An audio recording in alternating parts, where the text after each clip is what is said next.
You can't just kick us out. We're family, my sister scoffed after breaking into my house. I dialed 911. 3 months later, I received an unexpected text from her. At 28, I finally achieved my dream of homeownership, something I'd worked towards since I was 19, saving every penny and living in cramped apartments with roommates. For nearly a decade, I'd sacrificed nights out, vacations, and even basic comforts to squirrel away enough for a down payment in today's brutal housing market. Little did I know that my proudest moment would turn into a family nightmare that would force me to choose between my boundaries and my blood. I've always been the responsible one in my family, the one who plans ahead and takes the practical path. My sister Sandra, 32, has been the opposite, impulsive, emotional, and perpetually in need of rescue. Our parents have always rushed to her aid, often at my expense. When Sandra dropped out of college, they used my tuition money to help her get an apartment. When she got pregnant with her first child, they pressured me to let her stay in my one-bedroom apartment until she got back on her feet. Each time I tried to establish any boundary, I was labeled selfish, cold, or unloving. Family helps family was their mantra, but somehow I was always the one doing the helping, and they were always deciding what form that help should take. 2 years ago, Sandra married Greg, a man who couldn't keep a job for more than a few months. They had a second child despite being financially unstable, and as usual, my parents stepped in to support them. I kept my distance, focusing on my career in software development and saving for my house. I didn't share my financial goals with my family. Experience had taught me they'd only see my savings as a resource to be tapped for Sandra's needs. The day I closed on my house was one of the proudest moments of my life. A modest 3-bedroom ranch in a nice neighborhood, with a yard and enough space to grow into. After years of living with roommates and making do with minimal space, I finally had a place to call my own. I spent the first night on the floor in a sleeping bag, surrounded by empty rooms, and felt nothing but pure joy. I decided to share my news at our monthly family dinner, expecting at least some congratulations before the inevitable criticism about not consulting them. As I announced my purchase, there was a brief moment of what seemed like genuine happiness. Then I noticed the look that passed between my parents, the way my father's eyes narrowed slightly. "How many bedrooms did you say it had?" my father asked, his voice casual but his eyes calculating. "3," I replied, still naively excited to share the details. "And a nice backyard for summer barbecues." "That's perfect timing," my mother said, setting down her fork deliberately. "Sandra and Greg just found out they have to be out of their apartment by the end of the month. Their landlord's selling the building." My stomach dropped as I began to realize where this was heading. Before I could respond, Sandra jumped in, her voice high with rehearsed enthusiasm. "It's like it was meant to be. The kids are so excited about having their own rooms. Tyler's already planning how he'll decorate his." I sat there, fork frozen halfway to my mouth, as my family continued discussing my house, as if it were a communal property they had decision-making rights over. They had already decided that Sandra, Greg, and their 2 children would be moving in with me. Not asked, decided. "Wait," I finally interrupted, my voice sharper than intended. "This is my house. I never agreed to any of this." Table fell silent. My mother's face hardened in that way I knew all too well, the expression that preceded emotional warfare. "After everything we've done for you, this is how you repay us," she said quietly. "Your sister has children, Luke. Are you really going to let your own niece and nephew be homeless?" What followed was 2 hours of emotional manipulation so intense it left me physically exhausted. By the time I drove home, my hands were shaking on the steering wheel. But something had shifted in me. Perhaps it was the years of therapy, or maybe it was the tangible symbol of independence my new house represented. But I found myself unwilling to capitulate this time. The next 2 weeks were a barrage of guilt trips, manipulative texts, and tearful phone calls. My mother sent daily updates about Sandra's children, how scared they were about not having a home, how they cried when they thought about having nowhere to go. My father took a different approach, alternating between cold silence and fiery accusations of selfishness. Sandra herself sent pictures of the kids looking sad, sometimes with captions like "wondering where we'll sleep next month." At first, doubts crept in. Was I being unreasonable? Wasn't family supposed to help each other? I called my friend Marcus, who had witnessed much of my family dynamic over the years. "They're manipulating you, man," he said bluntly. If they were asking to stay for a week while they found a new place, that would be one thing, but they're trying to move in permanently without even asking. That's messed up. His words strengthened my resolve. I sent a clear message to my parents and Sandra. I'm sorry about your housing situation, but moving into my house is not an option. I'm happy to help you look for affordable apartments or contribute to a security deposit on a new place. The response was immediate and vicious. My father called not to discuss alternatives, but to inform me I was no longer welcome at family gatherings. My mother sent a text that simply read, "I never thought I raised such a selfish child." Sandra didn't respond at all. A week later, I met my cousin Zach for drinks. We'd always been close, the only family member who seemed to understand the dynamic I was trapped in. After his third beer, he leaned in with a troubled expression. "I need to tell you something," he said, lowering his voice despite the noisy bar. "They're planning to move in anyway." My blood ran cold as he explained that Sandra, Greg, and my parents had devised a plan to essentially force their way into my house. They had a copy of my spare key, taken from my keyring when I was in the bathroom during the family dinner, and planned to move in while I was at work. Once they were established with the children settled, they believed I wouldn't have the heart to evict them, especially since eviction processes could take months. Greg was bragging about it to my brother, Zach said. "They're planning to do it next Tuesday when you have that all-day meeting you mentioned." I felt physically ill. The betrayal was staggering, but the methodical calculation behind it was worse. This wasn't an emotional reaction. It was a coldly planned invasion of my home and life. The next morning, I called in sick and made 2 appointments, one with a locksmith and one with a lawyer. The locksmith changed every lock in the house and installed a security system with cameras covering all entrances. The lawyer advised me on my rights as a homeowner and helped me draft a formal notice to my family, stating clearly that they did not have permission to enter my property and any attempt to do so would be treated as trespassing. I delivered the letter personally, watching as my father's face reddened with each line he read. My mother tried to interrupt, but I remained calm. "This isn't a discussion," I said, my voice steadier than I felt. "I've changed the locks, installed security cameras, and informed the neighbors to call me if they see any of you at my house. I've also filed a report with the police indicating I've received information about a planned illegal entry." My mother burst into tears, a tactic that had worked consistently throughout my childhood. "How could you treat your family this way? Those children—" "Those children have parents," I interrupted. "Parents who are responsible for finding them appropriate housing, not by stealing mine." I left feeling both terrible and triumphant. The guilt was still there, ingrained by years of conditioning, but alongside it was a new emotion, pride in standing up for myself. Tuesday came, and despite my preparations, I was a nervous wreck. I worked from home, jumping at every sound, checking the security camera feeds obsessively, but nothing happened.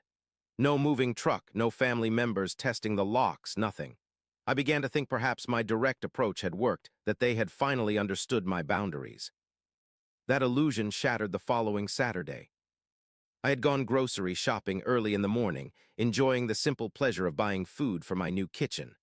I was only gone for about an hour, but when I pulled into my driveway, I saw an unfamiliar moving truck parked on the street. My heart pounding, I ran to my front door, grocery bags forgotten in the car. The door was open. Somehow they had gotten in. I stepped inside to find my living room partially filled with boxes and furniture I didn't recognize. From down the hallway, I could hear children's voices and the sound of Sandra giving directions to Greg. They had broken in. While I stood frozen in shock, Tyler, Sandra's 6-year-old son, came running around the corner. "Uncle Luke," he exclaimed, oblivious to the situation. "Mommy says I get the blue room." Sandra appeared behind him, her expression shifting from surprise to something like smug satisfaction when she saw me. "You're home early," she said, as if I had interrupted a birthday surprise rather than a home invasion. "We wanted to be more settled before you got back." "How did you get in?" I managed to ask, my voice strangled. "Dad had a locksmith come," she replied casually. "He showed them old family photos of us together from his wallet and said he was your father who had locked himself out while checking on your house during your business trip. He even had mail with your address that Mom took from your car during that family dinner. The locksmith never suspected a thing." The casual way she admitted to the deception knocked the wind out of me. Behind her, Greg appeared, carrying a box labeled kitchen. He gave me a nod as if we were neighbors passing on the street. "Where do you want this?" he asked Sandra, completely ignoring the fact that I was standing there, clearly in shock. "Get out," I said, my voice low but firm. "All of you get out now." Sandra rolled her eyes. "Don't be dramatic, Luke. The kids are already excited about their rooms. You can't just kick us out. We're family." "This is illegal," I said, pulling out my phone. "You broke into my house. I'm calling the police." Greg stepped forward then, his body language suddenly threatening. "You wouldn't call the cops on your own sister, on your own niece and nephew." "Watch me," I replied, already dialing. What followed was 30 minutes of chaos. Sandra alternated between begging me not to involve the police and screaming that I was a monster who wanted children to be homeless. Greg threatened me physically, then backpedaled when I recorded him. The children, confused and frightened by the adults' behavior, began crying. When the police arrived, my family immediately tried to frame it as a family misunderstanding. The officers, to their credit, were unmoved. They verified my ownership of the property, confirmed I had not given permission for anyone to enter or live there, and informed my family they would need to leave immediately. The senior officer pulled me aside while his partner supervised the removal of their belongings. "Sir, we're filing this as an illegal entry and trespassing," he said quietly. "Given that they're family members, we're not making arrests today, but this incident will be documented. If they attempt anything like this again, there will be more serious consequences, including potential criminal charges. I recommend you pursue a restraining order if you feel it's necessary."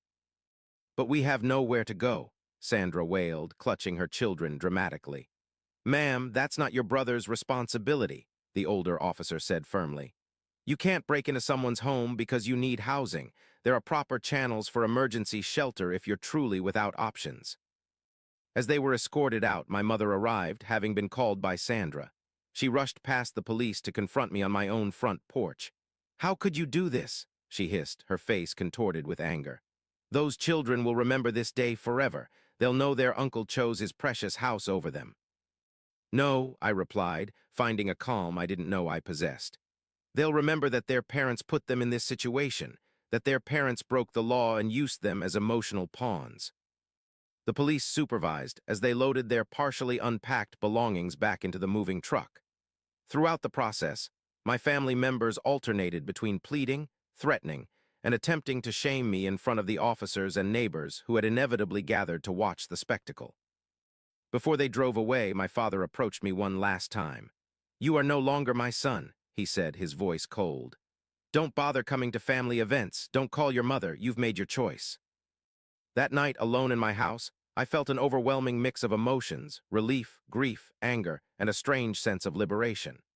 I changed the locks again, upgraded the security system, and spent the evening sitting on my empty living room floor, surrounded by the space that was truly mine. The weeks that followed were difficult. True to their word, I was excommunicated from family gatherings. My parents told extended family that I had cruelly refused to help my sister when she needed it most, leaving out the part about breaking into my home. Some relatives took their side, flooding my phone with disappointed messages. Others, who had witnessed the pattern of favoritism over the years, reached out privately to offer support. I threw myself into making my house a home. I painted rooms, bought furniture piece by piece, and planted a garden in the backyard. Each improvement felt symbolic, a reclaiming of my space and autonomy. 3 months after the break-in, I received an unexpected text from Sandra. It was brief. "Found an apartment through community housing program. Kids are settled in school nearby. Still think you were wrong, but it worked out." No apology, no acknowledgement of the violation, but it was something. I stared at the message for a long time, a knot of complicated emotions forming in my chest. This was my sister, the same girl who had braided friendship bracelets for me when we were kids, who had once punched a bully who was picking on me in elementary school. Somewhere along the way, our relationship had twisted into something unrecognizable, warped by our parents' favoritism and years of enabling her dependence. I felt a sudden, intense grief for the relationship we might have had in a healthier family. In another life, I might have helped her find housing willingly, might have had her kids over for weekend sleepovers, might have been the uncle who taught them to ride bikes and build science projects. Instead, we were strangers connected by blood and trauma, suspicious of each other's motives. I typed several responses, angry ones, forgiving ones, indifferent ones, and deleted them all. Eventually, I settled on, I'm glad the kids are settled. I hope the program is helpful. It wasn't reconciliation, but it was acknowledgement. A tiny bridge across a massive chasm. A month later, my mother called. I almost didn't answer, but curiosity won out. I'm not calling to apologize, she said immediately. But your father and I discussed it, and we think enough time has passed. We're having Thanksgiving dinner at 4. You can come if you want. No recognition of boundaries crossed, no accountability for their actions. Just a grudging invitation back into the fold as if nothing had happened. Thank you for the invitation, I said carefully, but I've made other plans. It wasn't true, but at that moment, I decided it would be. I called friends who had supported me through the ordeal and organized a chosen family Thanksgiving at my house. For the first time, I hosted a holiday gathering in my own home, surrounded by people who respected my boundaries and celebrated my achievements.